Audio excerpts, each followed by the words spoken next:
बिस्मिल्लाहिर्रहमानिर्रहीम। अस्सलामु अलैकुम वरहमतुल्लाहि वबरकातुहू। हसद क्या है? हसद से बचने के तरीके।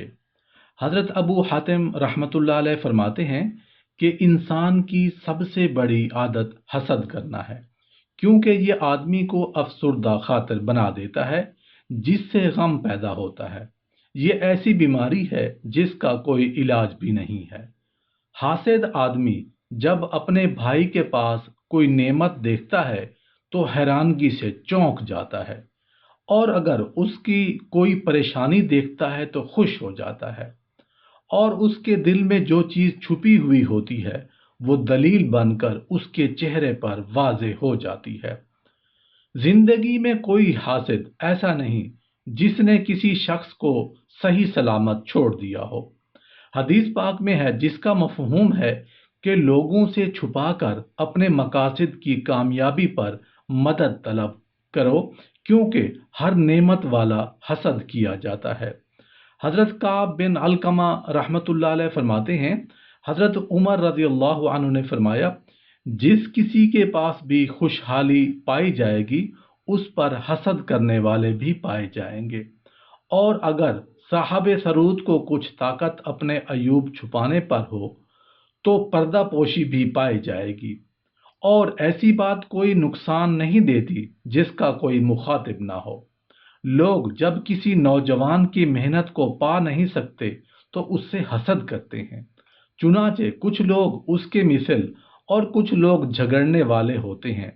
जैसे हसीन औरत की शौकनें उसके चेहरे के लिए हसद और दुश्मनी में कहती हैं कि ये चेहरा बहुत बुरा है, तो अक्लमंद शख्स को देखेगा तो उसकी इज्जत पर कीचड़ उछालने जाने के बावजूद वो गालियां खाने वाले काम नहीं करता। हजरत अबू हातिम रहमतुल्लाह अलैह फरमाते हैं, हसद बुरे लोगों की आदत है और इसको छोड़ देना अच्छे लोगों का खुलासा है। और फरमाया कि हर जलाने वाली चीज के लिए बुझाने का कोई ना कोई निजाम जरूर है। अलबत्ता हसद की आग ऐसी है जो कभी नहीं बुझ सकती, और हसद की वजह से कीना पैदा होता है, और ये बुराई की असल जड़ है। जिससे अपने दिल में बुग़्ज़ को रखा, उसके दिल में ऐसा बुरा पौधा उगता है जिसका जायका निहायत ही कड़वा होता है, जिसकी नश्व-नुमा गज़ब से होती रहती है, जिसकी इंतहा नदामत पर होती है। हसद एक ऐसी चीज का नाम है जिसकी इब्तदा दूसरे के पास नेमत के ज़िवाल की तमन्ना से होती है। अलबत्ता जो अपने मुसलमान भाई में कोई भलाई की बात देखे और फिर ये तमन्ना करे कि काश उस जैसी भलाई की तौफीक उसको भी मिल जाए, या वो भी ऐसी चीज पा लेने में कामयाब हो जाए, तो ऐसा आदमी ज़िवाले नेमत की तमन्ना करने वाला शुमार नहीं किया जाता, और ना ही ये हसद के जुमरे में आता है जिससे मना किया गया है। एक बात काबिल तवज्जो है कि हसद तो ऐसी बीमारी है कि इससे बहुत कम ही कोई बच पाता है। अलबत्ता इससे छुटकारा हासिल करना ज़रूरी है। जो लोग अल्लाह ताला की नेमतों की अजमत सामने रखते हैं वो महफूज रहते हैं। अल्लाह ताला जब भी अपनी नेमत किसी को अता करते हैं तो हसद करने वाले उससे बुरे बदले की तमन्ना करते हैं। हसद करने वाले से बचने का मौसर तरीन तरीका ये है कि उससे हत्तुल वसा दूर रहा जाए, इसलिए कि जब तक उसके करीब रहेंगे उसके हसद में इजाफा होता रहेगा और अल्लाह ताला से बदगुमानी करता रहेगा, जिससे उसके हसद में इजाफा ही होगा।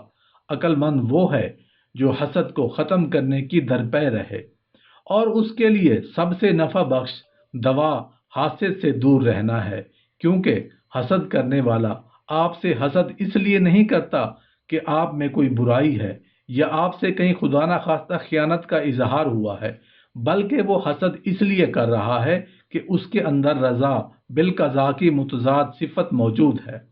हज़रत हम्माद हज़रत हमीद से नकल करते हैं कि उन्होंने एक मरतबा हज़रत हसन रहमतुल्लाह अलैह से पूछा, ए अबू सईद, क्या मोमिन आदमी कभी हसद कर सकता है? उन्होंने फरमाया कि तुम हज़रत याकूब अलैहिस्सलाम के वाक़े को भूल गए हो, जब उनके बेटों ने हज़रत यूसुफ अलैहिस्सलाम से हसद किया था। अलबत्ता یہ طریقہ کار مفید ہے کہ حسد کو چھپا کر رکھو، اس سے تمہیں کوئی نقصان نہیں ہوگا۔ البتہ جب یہ دل سے تجاوز کرتے ہوئے تمہاری زبان پر آئے اور پھر تمہارے ہاتھ وہ کام کر گزریں گے تو پھر سخت نقصان دہ ثابت ہوگا۔ اس کیفیت سے بچتے رہنا ضروری ہے۔ حضرت ابو حاتم رحمۃ اللہ علیہ فرماتے ہیں کہ بہترین آدمی وہ ہے جو اپنے بھائی کے لیے اگر کچھ حسد دل میں محسوس کرے تو اس کے چھپانے کی کوشش کرے اور دل میں جو وسوسے پیدا ہوں ان کو چھوڑ دے۔ اکثر و بیشتر حسد معاصرین یا پھر ہم پلہ لوگوں میں پایا جاتا ہے، کیونکہ حسد حصہ دار سے حصہ دار ہی حسد کرتا ہے۔ جیسے وراثت میں محروم لوگ دوسرے ورثہ سے حسد کرتے ہیں، اس دنیا میں اعلیٰ مرتبہ پر جو بھی فائز ہوتا ہے اس سے حسد کرنے والے بھی ضرور ہی پائے جاتے ہیں، اور حسد کرنے والا ایسے ہی ہے جیسے کوئی ضدی اور جھگڑا ہو۔ عقل مند آدمی کے لیے مناسب نہیں کہ کسی حاسد کو کسی مصیبت میں اپنا حکم بنائے، کیونکہ اس صورت میں وہ کسی کے خلاف نہیں فیصلہ سنائے گا۔ اگر اس نے ارادہ کیا تو وہ دوسرے کے لیے ہی ارادہ کرے گا۔ اگر محروم کرنا چاہا تو محسود کو محروم کرے گا، اگر کچھ دیا تو دوسرے کو دے گا، اگر اعراض کرے گا تو محسود سے، اگر اٹھے گا تو بھی محسود کے خلاف، کیونکہ محسود کا اس کے نزدیک اگر کوئی جرم ہے تو وہ محسود کے پاس موجود نعمت ہے جس کا وہ زوال چاہتا ہے۔ لہذا انسان کو چاہیے کہ ان بیان کردہ باتوں میں اپنے معاصرین اور ہم پلہ پڑوسیوں اور اپنے چچا زادوں سے بچتا رہے۔